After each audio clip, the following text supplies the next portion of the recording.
నమస్కారం.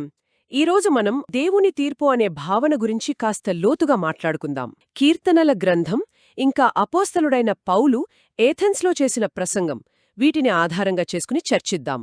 సరిగ్గా చెప్పారు. అసలు తీర్పంటే మనకు వెంటనే గుర్తొచ్చేది శిక్ష, భయం కదా. అవును, సాధారణంగా అలాగే అనుకుంటాం. కానీ ఈ మూలాలు అంటే ఈ కీర్తనలు, పౌలు మాటలు దీని వేరే కోణంలో చూపిస్తున్నాయేమో అనిపిస్తుంది. సరిదిద్దటంలాగా లేదా పునరుద్ధరణలాగా. ఈ మూలాలు ఆ కోణాన్ని ఎలా వివరిస్తున్నాయో చూద్దాం. ఖచ్చితంగా. ఉదాహరణకి కీర్తనలు చూడండి. అవి యావేను అంటే పాత నిబంధనలున్న దేవుని పేరు కదా. ఆయన్ని కేవలం ఇశ్రాయేలీల దేవుడిగానే కాకుండా మొత్తం భూమికే దేవుడిగా ప్రకటిస్తాయి. అంటే విశ్వవ్యాప్త దేవుడిగా. అవును, యావే నామమునకు చందవలసిన మహిమను ఆయనకు ఆరోపించుడి అని, ఇంకా అన్యజనులలో యావే రాజు అని ప్రకటించుడి అని కీర్తన 96 చెబుతోంది. అంటే ఆ కాలంలోనే ఆయన కేవలం ఒక తెగకు చెందిన దేవుడు కాదనే భావనుందన్నమాట. నిజమే. అందుకే అన్ని రాజ్యాలు ఆయన్ని గుర్తించాలని పిలుపు. యేసుకాలం నాటికి కూడా ఇతర ప్రజలు వచ్చి ఆరాధించడానికి దేవాలయంలో ఒక ప్రత్యేక స్థలం కేటాయించారు కదా. అంటే అప్పటికే ఆ విశ్వవ్యాప్త భావన ఆచరణలో ఉందన్నమాట. సరే, మరి దేవుని రాజ్యం గురించి కీర్తనలు మాట్లాడినప్పుడు అది మనం చనిపోయాక వెళ్లే పరలోకం కాదా? మంచి ప్రశ్న అడిగారు. ఇక్కడ దేవుని రాజ్యమంటే అంటే యావే తన అధికారాన్ని, తన పాలనని ఇక్కడే భూమి మీద స్థాపించడం. భూమి మీద. అవును. యేసు నేర్పిన ప్రార్థన గుర్తుందా?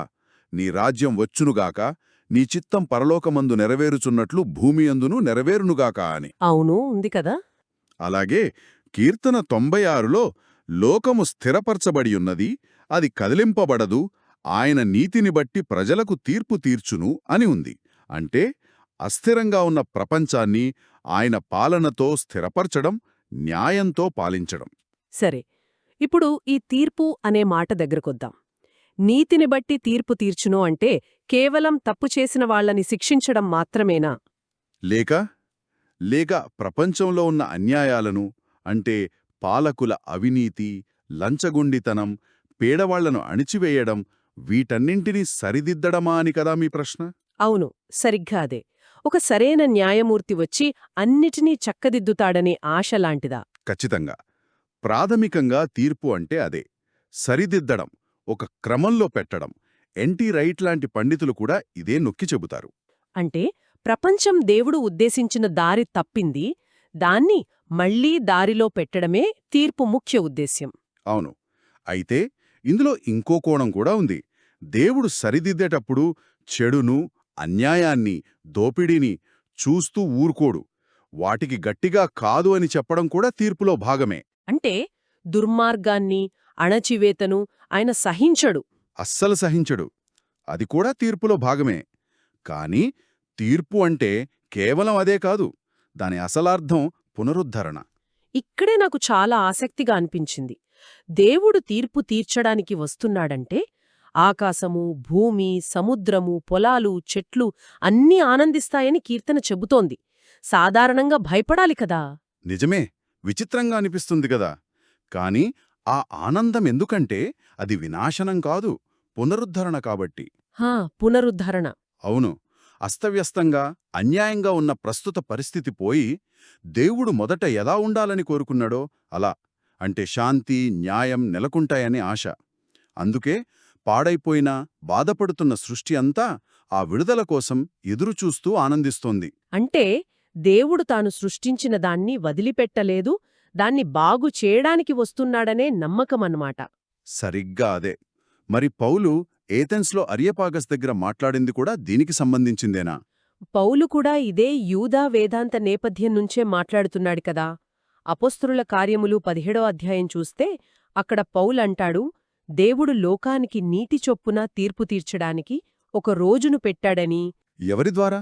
తాను నియమించిన ఒక మనిషి ద్వారా, అంటే యేసుక్రీస్తు ద్వారా. దానికి రుజువుగా దేవుడు ఆయన్ని చనిపోయిన వారిలో నుండి లేపాడని కూడా చెప్పాడు. అంటే యేసు పునరుద్ధానం కేవలం ఒక అద్భుతం కాదన్నమాట. కాదు, అది దేవుడు యేసును ఈ సరిదిద్దే పనికి అధిపతిగా నియమించాడందానికి, ఆ పునరుద్ధరణ కార్యం మొదలైందనడానికి ఒక రుజువు, ఒక గ్యారంటీ లాంటిది. సృష్టికర్త తన సృష్టిని వదిలిపెట్టలేదు, దాన్ని సరిదిద్దడానికి క్రీస్తు ద్వారా వస్తాడనే వాగ్దానం. అవును. మొత్తంగా చూస్తే దేవుడు మంచి ప్రపంచాన్ని సృష్టించాడు.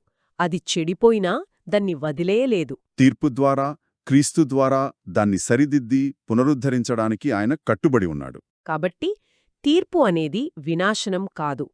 అంతిమ పునరుద్ధరణకు ముందు నీతిని, సత్యాన్ని స్థాపించే ఒక కీలకమైన, ఆశాజనకమైన అడుగు. సరిగ్గా చెప్పారు. ఈ మూలాలన్నీ దేవుని తీర్పును వినాశనానికి బదులుగా, పునరుద్ధరణగా, న్యాయస్థాపనగా, సృష్టిని సరిదిద్దే ప్రక్రియగా చూపిస్తున్నాయి. ఇది నిజంగా ఆలోచించాల్సిన విషయం. సృష్టి అంతా ఈ సరిదిద్దడం కోసం ఎదురుచూస్తోందనే ఆలోచన. అవును. ఆ ఆలోచన మన చుట్టూ ఉన్న ప్రపంచాన్ని, అందులోని బాధను, అందాన్ని మనం ఎలా చూడాలో, మన పనులపై ఎలాంటి ప్రభావం చూపించాలో ఆలోచించేలా చేస్తుంది గదా. నిజమే. ఈ ఆలోచనతో ఈ రోజుకి ముగిద్దాం.